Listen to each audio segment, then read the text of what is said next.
मुस्नद इमाम अहमद से आपके सामने पेश करता हूं, जिसमें कोई मुश्किल भी नहीं, हर बंदा कर सकता, उस पर कोई खर्चा भी नहीं, और उस पर मिलता क्या कुछ है वो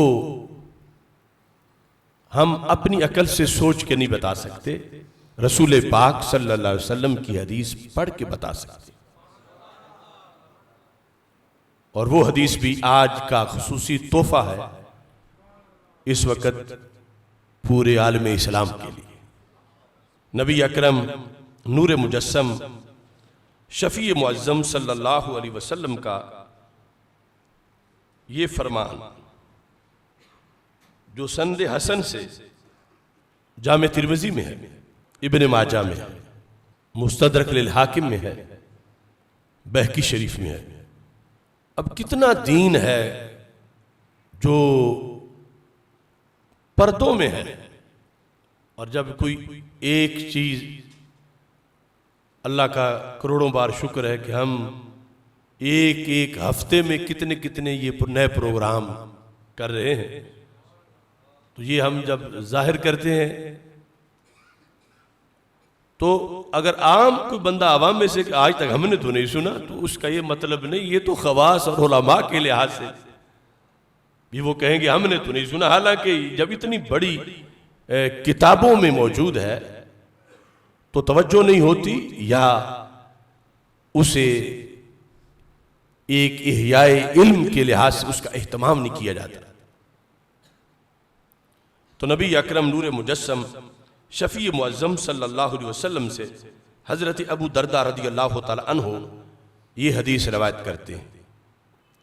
रसूल अकरम सल्लल्लाहु अलैहि वसल्लम ने सहाबा किराम रदियल्लाहु ताला अन्हुम से सवाल किया, अला उनब्बिउकुम बिखैरि आमालिकुम, यानी इस लज्जत से सुनना कि सरकार के ये लफ्ज हैं, सरकार को पसंद था कि मेरे गुलाम क़यामत तक ये सुने। जो सामने बैठे थे उनकी तो ईद थी कि हदीस भी थी और महबूब की दीद थी। तो रसूल अकरम सल्लल्लाहु अलैहि वसल्लम का ये तर्ज़े गुफ्तगू था कि सहाबा किराम रदियल्लाहु तआला अन्हुम जो पहले ही हम तन शौक थे, उन्हें मजीद शौक दिलाने के लिए इस तरह का उसलूब इस्तेमाल करते। हालांकि जो बात करनी थी जो आखिर में आएगी वो तो आधे जुमले में भी, यानी नाहवी तो पूरा जुमला है, उसमें बयान हो सकती थी, मगर रसूल पाक सल्लल्लाहु अलैहि वसल्लम ने उसके लिहाज से साथ इतना कुछ उम्मत को अता कर दिया। पहला ये सवाल, अला उनब्बिउकुम बिखैरि आमालिकुम, ऐ सहाबा क्या मैं तुम्हें खबर ना दूं कि तुम्हारे आमाल में से जो तुम कर सकते हो सबसे अफजल अमल कौन सा है जो तुम्हें करना चाहिए, और तुम्हारे से आगे क़यामत तक मेरी उम्मत को वो काम करना चाहिए, क्या मैं बता ना दूं? सब ने कहा या रसूल अल्लाह सल्लल्लाहु अलैहि वसल्लम, क्यों नहीं, हम तो इसी शौक में बैठे हैं कि पता चले। हमारे आका सल्लल्लाहु अलैहि वसल्लम ने साथ इजाफा किया, फरमाया व अज़काहा इंदा मलीकिकुम, तुम्हारे रब के यहां तुम्हारे सारे अमाल के मुकाबले में जो ज्यादा मर्तबे वाला अमल है, क्या मैं तुम्हें बता ना दूं? पहले खैर अमालिकुम, फिर फरमाया अज़काहा इंदा मलीकिकुम, तुम्हारे मालिक तुम्हारे अल्लाह के यहां क़यामत के दिन मकबूलियत के लिहाज जो सारे अमाल में से अज़का है, बताना दूं? और साथ फरमाया व अरफ़इहा फी दरजातिकुम, क्या मैं तुम्हें ऐसा अमल बताना दूं कि जो करे तो सबसे बढ़ के दर्जात मिलते हैं। इतना और किसी अमल से दर्जा बुलंद नहीं होता जितना उससे होता है जो मैं तुम्हें बताना चाहता हूं। तो क्या सहाबा मैं तुम्हें बताना दूं कि क्या करें, किस अमल से इंसान का दर्जा हर अमल के मुकाबले में ज्यादा बुलंद होता है। अभी मुसलसल इजाफा हो रहा। फरमाया व खैरुल लकुम मिन इन्फाकिज़ ज़हब, मैं तुम्हें ऐसा अमल बता ना दूं कि सोना बांटने से अल्लाह के रास्ते में इतना मकाम नहीं मिलता जितना उस अमल से मिलता है। यानी ये भी ताकि सोना अल्लाह के रास्ते में देने के लिए सबके पास नहीं होता और हसरतें होती हैं कि काश हमारे पास भी सोना होता। तो सरकार ने फरमाया वो सोने से बढ़कर जिस पर अजर व सवाब मिलता है और खर्च एक धेले का भी नहीं होता, मैं तुम्हें ऐसा अमल बताना दूं। और फिर ये जो पूरा जुमला है मिन इन्फाकिज़ ज़हबी वल वरिक, सोना और चांदी दोनों, सोना और चांदी अल्लाह के रास्ते में देने से इंसान को जितना सवाब मिलता है, खा वो टनों के लिहाज से दे रहा हो, उससे बढ़कर सवाब मिले जिस अमल से। क्या मैं तुम्हें वो अमल बता न दूं? व खैरुल लकुम मिन अन तल्क़ौ अदुव्वकुम फतद्रिबू अनाक़हुम।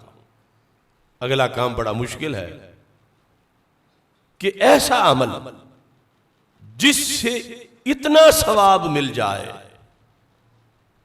जितना सवाब उस शेर दिल मुजाहिद को मिलता है कि जो बराह रास्त काफिरों के मुकाबले में सीना तान के खड़ा है और उनकी गर्दनें उतार रहा है,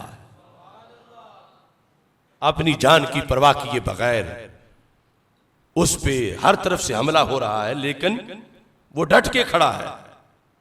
और यानी ख्याली जंग में नहीं, हकीकी जंग में इस्लाम के दुश्मन सामने खड़े हैं और वो मुजाहिद उनसे लड़ रहा है और उनकी गर्दनें उतार रहा है। तो अल्लाह का वो कितना पसंदीदा होता है जो दीन के गलबे के लिए यूं लड़ रहा है। उसके इस अमल पर जो उसे सवाब मिलेगा, सहाबा में ऐसा अमल बता न दूं कि जिससे इससे भी बड़ा सवाब मिलता है।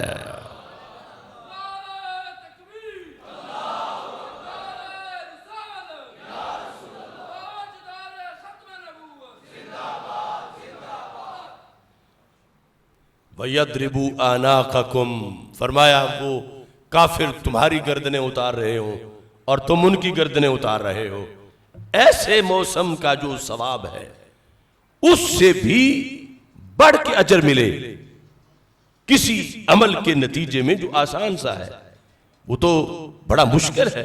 सिर्फ जाना ही दुश्मन के मुकाबले में, फिर लाइव लड़ना उनसे बिलफेल। यहां तक रसूल पाक सल्लल्लाहु अलैहि वसल्लम ने जब अपनी गुफ्तगू को पहुंचाया और ये सारे मुश्तरका सवाल थे, क्या मैं तुम्हें बता ना दूं कि सबसे अफजल अमल अल्लाह के यहां सबसे अज़का, जिससे दर्जे हर अमल के मुकाबले में ज्यादा बुलंद होते हैं, जो सोने चांदी के खर्च करने से भी जिस पर बड़ा सवाब मिलता है, यहां तक कि राह हक में काफिरों को मारने और खुद शहीद हो जाने से भी जिसमें बड़ा अजर है। क्या मैं तुम्हें बता ना दूं? कालू बला या रसूल अल्लाह सल्लल्लाहु अलैहि वसल्लम। उन्होंने कहा क्यों नहीं या रसूल अल्लाह सल्लल्लाहु अलैहि वसल्लम, आप हमें बता दें। अब आप हर शख्स अपने जहन में सोचें वो क्या अमल होगा, कौन कौन कर सकता है, किसकी बसात में है। क्या उसके लिए वीजा चाहिए? क्या उसके लिए ज्यादा पैसे चाहिए? क्या उसके लिए 2-4 महीने लगेंगे? क्या उसके लिए इंसान को ज्यादा भूख प्यास और मजीद मुजाहिदे का सामना करना पड़ेगा? वो क्या अमल है? मेरे आका सल्लल्लाहु अलैहि वसल्लम ने जो शौक उजागर किया, सरकार की निस्बत से हर ज़हन में आज शौक को उभरना चाहिए। ऐसा अमल, ऐसा अमल, ऐसा अमल, ऐसा अमल। हर शौक में है काश कि मेरी बसात में भी हो, काश कि मैं भी कर सकूं, काश कि मैं भी वो खुशकिस्मत बनूं, काश कि मेरे पास भी इतना वक्त हो, मेरे पास भी इतनी सेहत हो, मेरे पास भी इतना पैसा हो। वो क्या अमल है? जब सहाबा किराम रज़ी अल्लाह ताला अन्हु ने कहा महबूब फरमा दो वो क्या अमल है, काला जिक्रुल्लाह, अल्लाह अल्लाह अल्लाह अल्लाह अल्लाह अल्लाह अल्लाह अल्लाह अल्लाह।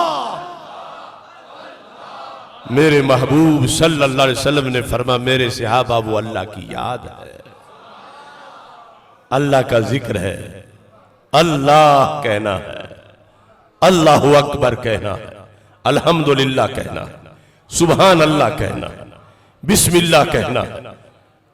अब इसके लिए कितने पैसे लगेंगे, इसके लिए कितने महीने लगेंगे, इसके लिए कितनी सेहत चाहिए, इसके लिए क्या क्या असबाब चाहिए? अल्लाह, मेरे अल्लाह का जिक्र। हां, इस लफ्ज़ जिक्र के अंदर तकाजे तो बहुत से हैं, मगर इस पर अमल तो यूं भी हो जाता है। एक बार अल्लाह कहें, अल्लाह कहें, एक बार जिसने अल्लाह कहा इसके अंदर ही उसने अल्लाह को रहीम भी कहा, करीम भी कहा, सत्तार भी कहा, गफ्फार भी कहा, करीम भी कहा, अलीम भी कहा, हलीम भी कहा, रऊफ भी कहा, रहीम भी कहा। ये आम हालात में भी इतना बड़ा अमल है, और जब रमजान का मौसम हो और अमले साले को कई गुना बढ़ाया जा रहा हो, तो फिर इसके अंदर इसके कहने से क्या कुछ मिलेगा। अगर इस हदीस का पता हमें क़यामत के दिन चलता तो कितना अफसोस होता कि काश कि दुनिया में पता चल जाता तो हम तो करोड़ों खजाने हासिल कर लेते सवाब के। ये करम है अल्लाह के फजल से, हमारे आका सल्लल्लाहु अलैहि वसल्लम ने कोई कमी नहीं छोड़ी और सहाबा ने आगे पहुंचाने में कोई बुखल नहीं किया, कोई कमी नहीं की। अब हमारे तो वारे न्यारे हैं कि ये पहुंचा है खजाना हमारे पास, सिर्फ जुबान हलानी, तलफ्फुज करना, सही तलफ्फुज, ना घंटे लगेंगे, ना महीने, ना साल। एक बार इस पर हदीस पर अमल करने के लिए तो चंद लम्हे दरकार हैं, यानी पूरे मिनट से पहले। और इसमें मिलता कितना कुछ है जो सरकार ने पहले समझाया कि जो तुम्हारे लिए इससे भी अफजल है, इससे भी अफजल है, इससे भी अफजल है, इससे भी अफजल है। आज इस्तिकबाल रमजान के इस तारीखी मौका पर यह हदीस इसलिए मैं पहली बार पेश कर रहा हूं कि आगे मौसम बड़ा सुहाना आ रहा है, उसकी कदर कीजिए, वरना ईद आ जाएगी अल्लाह के फजल से, मगर कुछ लोग महरूम होंगे और कहेंगे मौसम भी था, बीज भी दामन में था, मगर बोने का वक्त ख्वाबे तगाफुल में खो दिया।